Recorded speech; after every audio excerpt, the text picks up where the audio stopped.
Salut à tous, bienvenue à une nouvelle revue. Cette fois-ci, on va parler de Flock Social. On va discuter de cette plateforme qui, en théorie, nous permet de développer notre Instagram sans spam, sans bots et sans faux followers. Ok? Voici quelques exemples de réussite.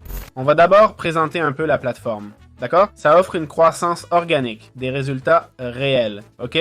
C'est rapide et facile et il nous demande si on est prêt pour une croissance organique sur Instagram, etc. Compris? Le prix commence à 39 $ par mois pour 600 à 800 vrais abonnés mensuels.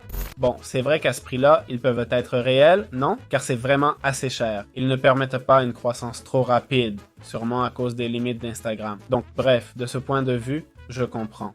Alors, tout d'abord, commençons par voir les avis des autres, ok? Par exemple sur Trustpilot, puis je donnerai le mien, d'accord? Que je trouve assez intéressant. Donc, on voit ici 68% de 5 étoiles, mais sur Trustpilot, 18% ont une étoile. Et pourquoi tant d'avis 5 étoiles? Je vais vous expliquer. C'est probablement, vous voyez, la plupart des avis sont très courts, vous savez. Quand vous voyez ça, pensez que Flock Social a sûrement demandé ses avis, compris? Donc, on a une étoile, vous serez suivi par des bots, d'accord? Salut, on est déçu des résultats, mais Flock Social ne donne pas de faux followers. Notre système utilise de vrais comptes Instagram basés sur ceux que vous fournissez, ok, etc. Comme faux followers, ils ne vous laisseront pas annuler, peu pro. L'IA et l'interaction humaine mélangées dans l'entreprise. Plus de 300 comptes m'ont suivi espérant un retour, mais seuls 13 l'ont fait cette semaine.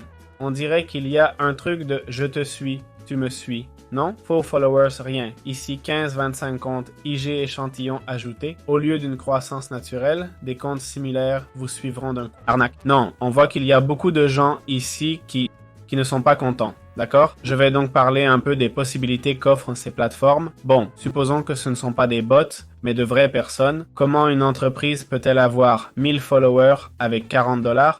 Très simple, en mettant des pubs sur tes posts, ok? Si tes posts sont sur les cosmétiques, je fais apparaître ta pub quand quelqu'un cherche une vidéo cosmétique sur Google, par exemple, ok?